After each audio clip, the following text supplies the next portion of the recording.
বন্ধুরা, আমার সামনেই রয়েছে পুরো একটা স্কোয়াড, তাও আবার ছোলো ভার্চেস স্কোয়াডে। তার থেকেও বড় কথা হচ্ছে এইখানে একটা ভিবেস প্লেয়ারও আছে। তবে সেটা কিন্তু অন্য কোনো ভিবেস প্লেয়ার নয়। এই স্কোয়াডে রয়েছে বাংলাদেশের হাসির রাজা গেমিং উইথ তালহা ভাই।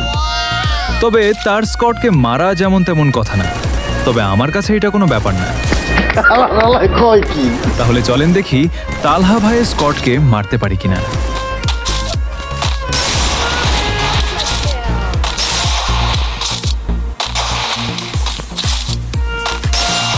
অলরেডি 3টাকে ডাউন করে দিয়েছি।